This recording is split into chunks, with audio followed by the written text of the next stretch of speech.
इस कार्यक्रम के प्रायोजक हैं छयांग हेल्थकेयर इंडिया प्राइवेट लिमिटेड।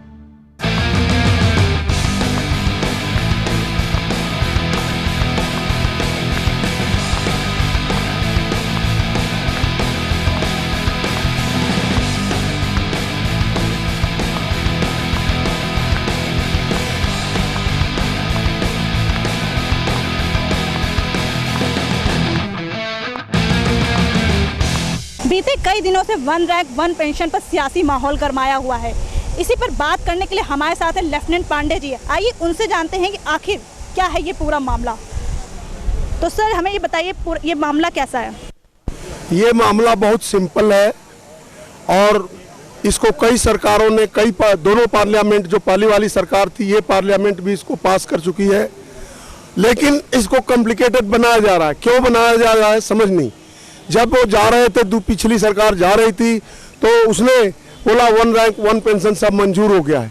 नई सरकार आई, आने से पहले इन्होंने वादा किया, रेवाड़ी के अंदर 13 लाख फौजी बैठे हुए थे, उनके सामने वादा किया कि वन रैंक वन पेंशन जो है अगर हमारी सरकार होती तो दे देती। पिछली सरकार को उस पर शोध पत्र जाहिर करना चाहिए। ये हमारे प्रधानमंत्री जी इतने एक्साइटेड थे, इतने इनके ऊपर उम्मीद किया, सारे एक्स सर्विसमैन पूरे देश के जी जान से लग गए इनको प्रधानमंत्री बनाने के लिए। हमने मेहनत की, अपने पॉकेट से अपनी पूरी सैलरी पेंशन की खर्च कर दी और प्रधानमंत्री को हमने विजयी बनाया। इसके बाद उसका नतीजा ये निकला, ये जैसे ही आए इन्होंने बोला हमने सैनिकों का मेरे ही किस्मत में लिखा हुआ था वन रैंक वन पेंशन देना। ये सियाचिनी में जाकर सैनिकों को बोल दिया कि वन रैंक वन पेंशन हमने दे दिया। कई जगह जहां भी फौजियों के पास गए इन्होंने बोला, और इसके बाद वो पेंशन कभी किसी को मिली नहीं। इसके बाद हम लोगों ने चुप होकर के जितने हमारे पार्लियामेंट में मेंबर एमपी हैं उनके पास गए, और हमारे जो अभी कई मंत्री हैं फौजी उनके पास गए, कई तरह से अप्रोच किया, सबने बोला मिल जाएगा मिल जाएगा, मिला नहीं। हमने जब भी बोला कि हम अब अनशन पर बैठने वाले हैं, इन्होंने बोला अगली तारीख को देंगे, अगली तारीख को देंगे। तारीख पर तारीख, तारीख पर तारीख जितनी भी, और उसके बाद फिर कमेटी पे कमेटी बनती गई और वन रैंक वन पेंशन नहीं मिला। आज भी हम किसी प्रधानमंत्री ने, नेहरू से लेकर के आज तक के जितने भी प्रधानमंत्री हैं, किसी ने भी एक रैंक एक पेंशन मना नहीं किया है, लेकिन किसी ने दिया भी नहीं देने की नीयत है। हमारे प्रधानमंत्री बोलते हैं इनके नीयत में खोट है, मैं बोलता हूं मेरे प्रधानमंत्री के भी नीयत में शायद खोट है। वो अपनी मन की बात कहते हैं, फौजियों के मन की बात नहीं कहते। सियाचिनी में जाकर के जो अपना अंग भंग खोकर वहां आते हैं, उन सैनिकों को बोल कर आए हमने दे दिया। ये झूठ क्यों बोलना। अभी रक्षा मंत्री मनोहर पारिकर ने कहा था कि इस वन रैंक वन पेंशन की जो योजना है वो प्रक्रियाओं के दौरे में है, तो इसमें क्या कहेंगे आप।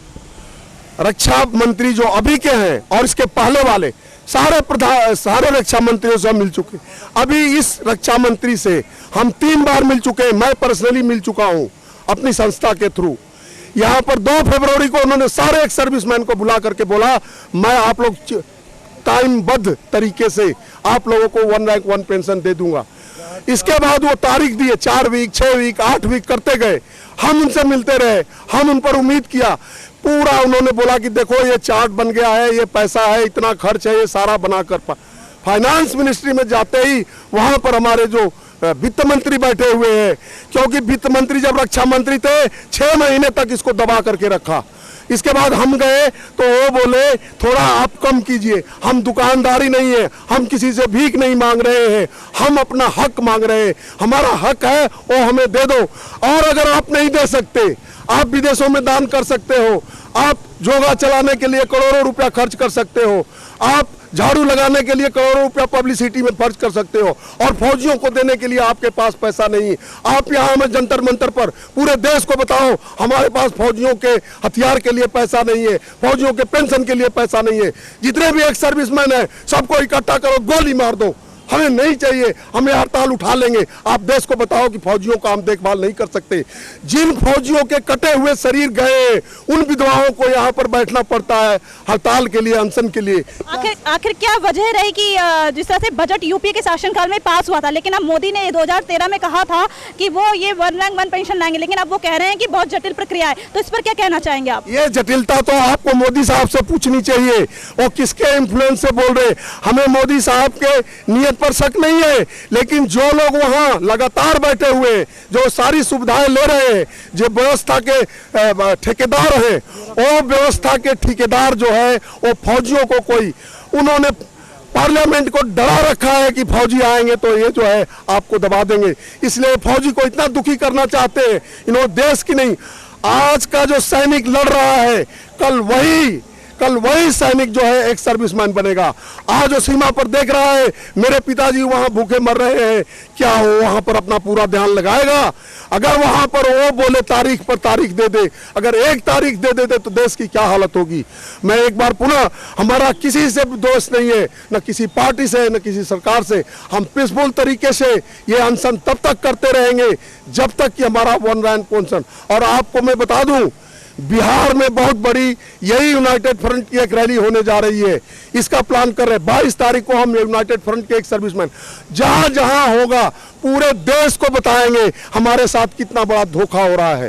वैसे कहा जा रहा है कि ये जो 1 रैंक 1 पेंशन जो इतना पेचीदा मसला बन चुका है, ये करगिल दिवस पर लागू हो सकता है, ऐसी संभावना जताई जा रही है, इस पर क्या कहेंगे आप?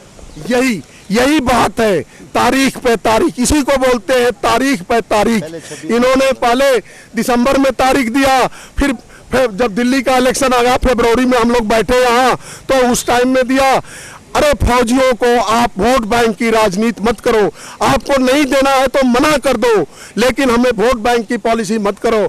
आप फौजियों को आप बोलते हो कि करगिल दिवस, हम बोलते हैं आप करगिल दिवस पर दे दो, लेकिन हमारा इम्प्लीमेंटेशन निकाल दो, हमें बता दो, दिखा दो कि आपका बन गया है, हम इस तारीख को जो है अनाउंस कर देंगे, लेकिन धोखे में रख करके तारीख पे तारीख मत दो। क्या इस विवाद पर सियासी जो रंग है वो चढ़ता हुआ नजर आ रहा है? बिल्कुल सिर्फ पॉलिटिक्स हो रही है।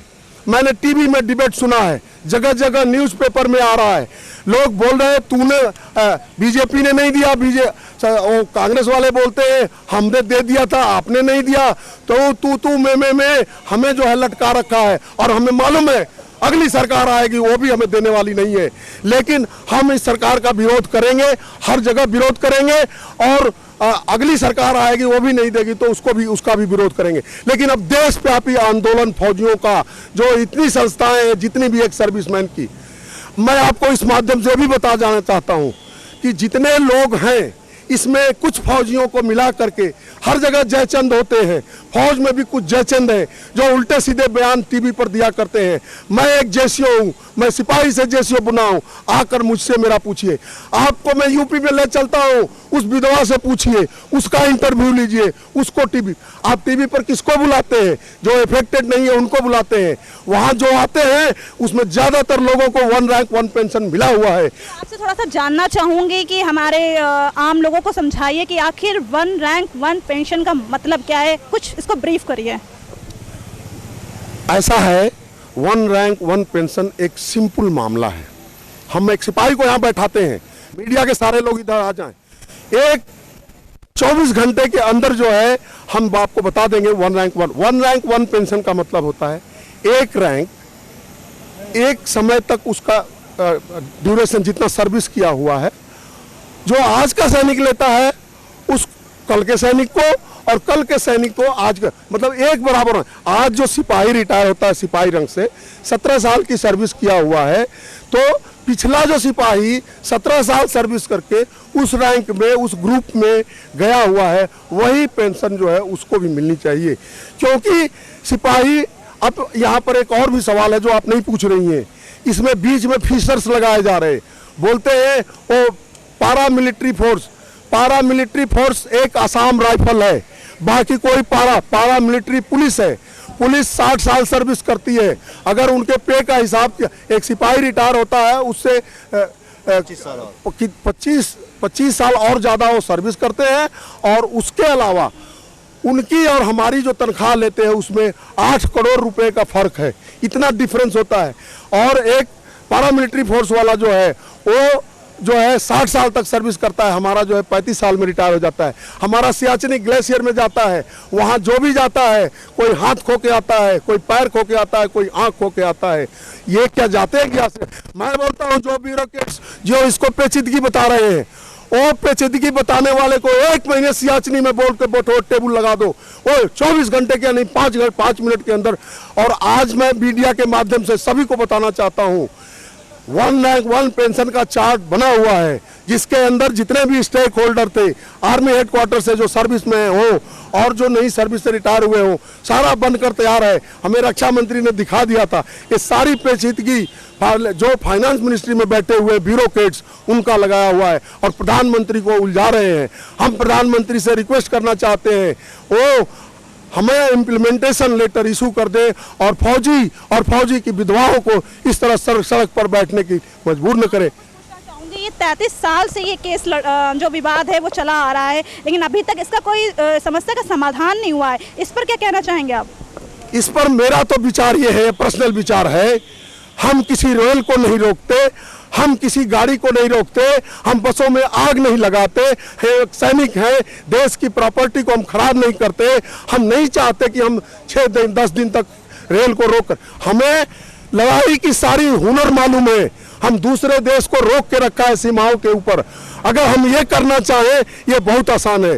और आज जो समस्याएं देश की उठी हुई है वो समस्याएं भी इन्हीं सब बातों की जड़ है कि आज नक्सलाइट की प्रॉब्लम और कौन, मैं उसमें नहीं जाऊंगा, वो पॉलिटिक्स है।